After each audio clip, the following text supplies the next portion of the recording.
Railway में तो Shyam YouTube channel पर आप सभी लोगों का स्वागत है। आशा करता हूं आप सभी लोग अच्छे होंगे, स्वस्थ होंगे। आज की इस वीडियो में मैं आप सभी लोगों के लिए रेलवे ग्रुप डी में पूछे जाने वाली जीके जीएस के महत्वपूर्ण प्रश्नों का प्रैक्टिस सेट लेकर के आया हूं, जो आपकी एग्जाम के लिए सबसे ज़्यादा महत्वपूर्ण है। तो आज की इस वीडियो को आपको शुरू से लेकर के एंड तक फुल वॉच करते रहना है। वीडियो पसंद आए तो प्लीज़ आप लोग इस वीडियो को एक बार लाइक और चैनल को आप लोग सब्सक्राइब करना बिल्कुल ना भूलें। और कमेंट बॉक्स में आपको अपना स्कोर बताना है कि आपने कितने प्रश्न सही किए हैं और कितने प्रश्न आपके गलत हुए। तो चलिएगा फिर शुरू करते हैं बिना टाइम वेस्ट करें आज का अपना ये प्रैक्टिस सेट। तो पहला प्रश्न है कि लोकसभा में कितने सदस्यों को राष्ट्रपति मनोनीत करता है। तो बताओ कितने सदस्य वो राष्ट्रपति के द्वारा मनोनीत किए जाते हैं, यानी एंग्लो इंडियन को लोकसभा में। तो ये टोटल 2 लोग किए जाते हैं। एक का डी ऑप्शन करेक्ट आंसर हो जाएगा। दूसरे नंबर का प्रश्न कि संसद के संयुक्त अधिवेशन को कौन बुलाता है। तो बताओ कौन बुलाता है। तो संसद के संयुक्त अधिवेशन को सिर्फ और सिर्फ राष्ट्रपति बुलाता है।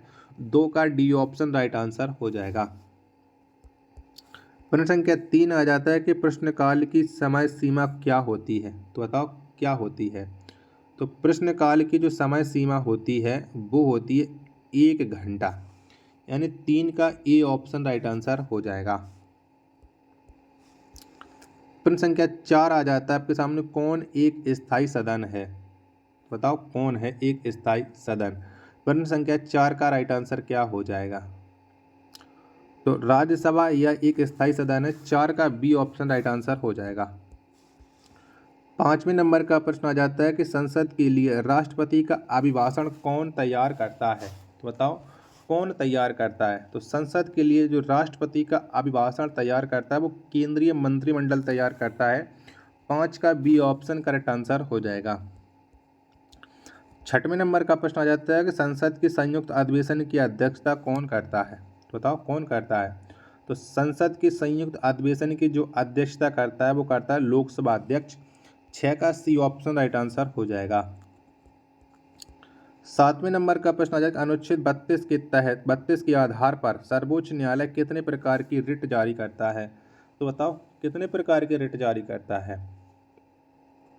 तो अनुच्छेद 32 के तहत सर्वोच्च न्यायालय है ये 5 प्रकार की रिट जारी करता है। 7वें प्रश्न का बी ऑप्शन करेक्ट आंसर हो जाएगा। 8वें नंबर का प्रश्न आ जाता है कि बंदी को 24 घंटे के अंदर सशरीर न्यायालय में पेश करना समादेश कहलाता है। तो बताओ ये क्या कहलाता है। प्रश्न संख्या 8 का राइट आंसर क्या हो जाएगा, फटाफट से बताओ। तो ये कहलाता है बंदी प्रत्यक्षीकरण। 8 का ए ऑप्शन करेक्ट आंसर हो जाएगा।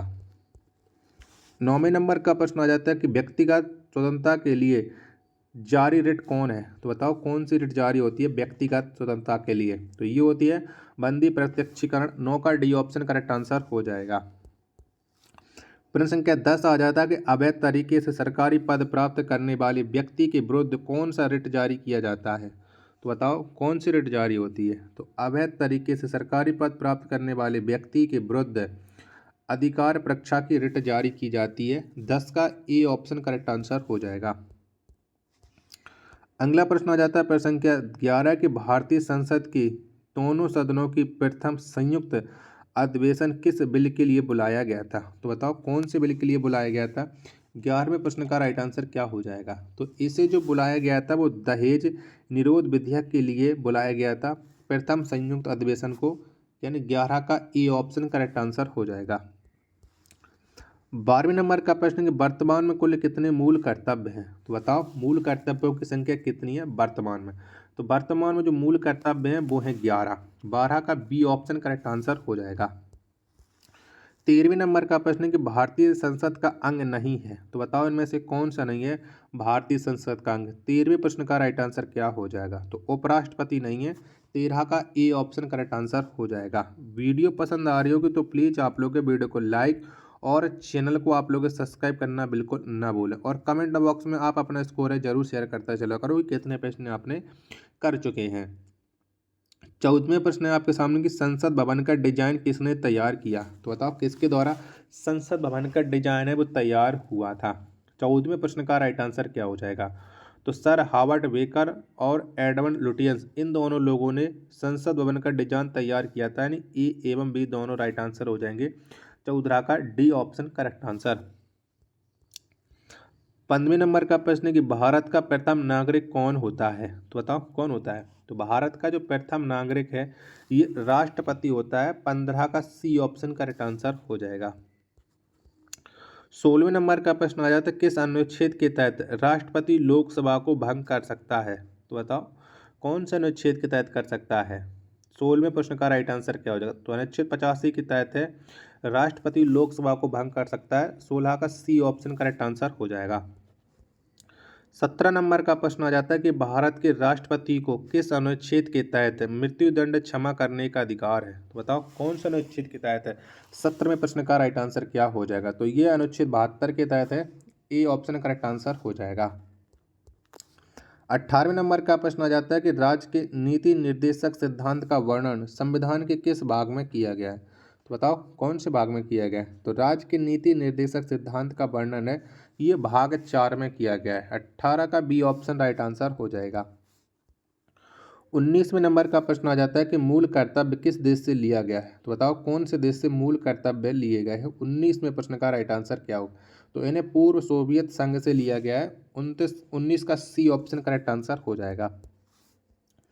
20वें नंबर का प्रश्न आ जाता है कि भारत के प्रथम राष्ट्रपति कौन थे, तो बताओ कौन थे। तो भारत के प्रथम राष्ट्रपति, ये तो एक इजी और आसान प्रश्न है और इसका राइट आंसर तो हर एक कैंडिडेट को मालूम होगा। तो ये थे डॉक्टर राजेंद्र प्रसाद। 20 का सी ऑप्शन करेक्ट आंसर हो जाएगा। 21वें नंबर का प्रश्न आ जाता है कि देश में पहली बार राष्ट्रीय आपात कब घोषित किया गया था, तो बताओ कब लगा था पहली बार अपने प्यारे देश भारत में राष्ट्रीय आपात। तो ये लगा था 26 अक्टूबर 1962 को। 21 का सी ऑप्शन राइट आंसर हो जाएगा। 22वें नंबर का प्रश्न आ जाता है किस अनुच्छेद के तहत राष्ट्रपति अध्यादेश जारी करता है, तो बताओ कौन से अनुच्छेद के तहत जारी करता है। तो राष्ट्रपति अनुच्छेद 121 के तहत अध्यादेश जारी करता है। 22 का सी ऑप्शन राइट आंसर हो जाएगा। 23वें नंबर का प्रश्न आ जाता है कि दोनों सदनों की संयुक्त अधिवेशन किस अनुच्छेद के तहत बुलाया जाता है, तो बताओ कौन से अनुच्छेद के तहत बुलाया जाता है। तो दोनों सदनों की संयुक्त अधिवेशन को ये बुलाया जाता है अनुच्छेद 108 के तहत। 23 का सी ऑप्शन राइट आंसर हो जाएगा। 24वें नंबर का प्रश्न है कि जेबी वीटो का प्रयोग करने वाले प्रथम राष्ट्रपति कौन थे, तो बताओ कौन थे। तो जेबी वीटो का प्रयोग करने वाले जो प्रथम राष्ट्रपति थे ये थे ज्ञानी जैल सिंह। 24 का बी ऑप्शन करेक्ट आंसर हो जाएगा।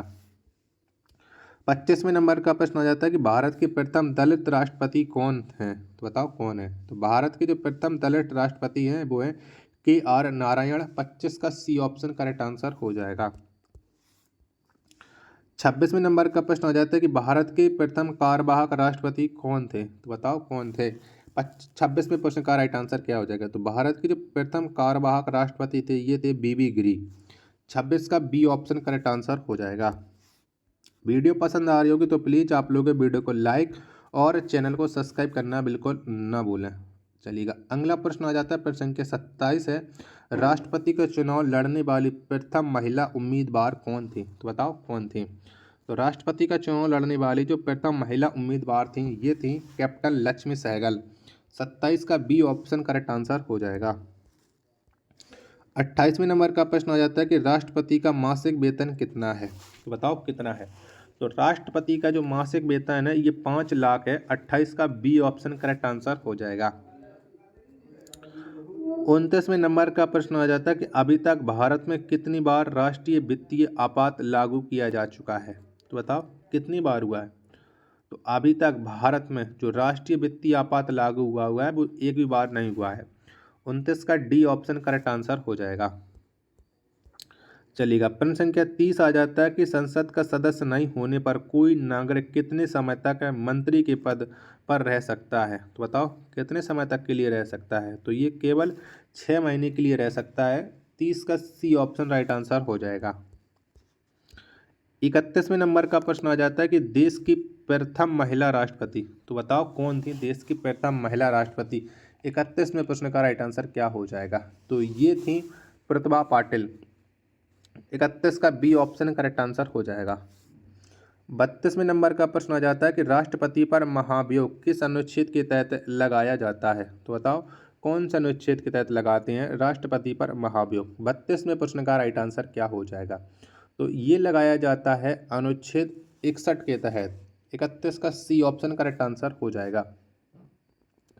चलिएगा अगला प्रश्न आ जाता है प्रश्न संख्या 33 है, किसी भी राज्य में राष्ट्रपति शासन किस अनुच्छेद के तहत लगाया जाता है। तो बताओ कौन से अनुच्छेद के तहत लगाते हैं। तो ये लगाया जाता है अनुच्छेद 356 के तहत।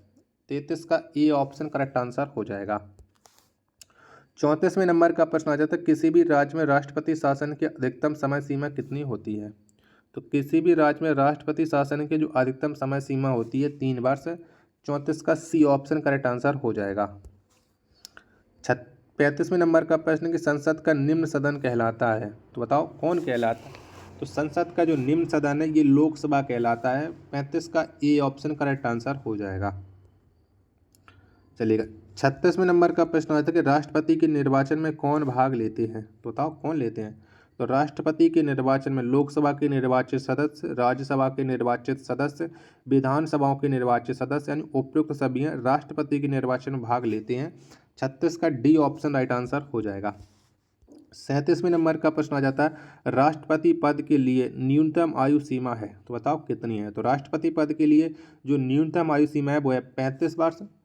37 का सी ऑप्शन करेक्ट आंसर हो जाएगा। 38वें नंबर का प्रश्न आ जाता है कि तीनों सेनाओं का सेनापति कौन होता है। तो बताओ कौन होता है। तीनों सेनाओं का जो सेनापति है वो राष्ट्रपति होता है। 38 का बी ऑप्शन करेक्ट आंसर हो जाएगा। आशा करता हूँ कि आपको वीडियो पसंद आई होगी। तो प्लीज़ आप लोग वीडियो को एक बार लाइक और चैनल को सब्सक्राइब करना आप लोग बिल्कुल ना भूलें। मिलते पर अपने एक और नेक्स्ट वीडियो के साथ, तब तक के लिए धन्यवाद। जय हिंद।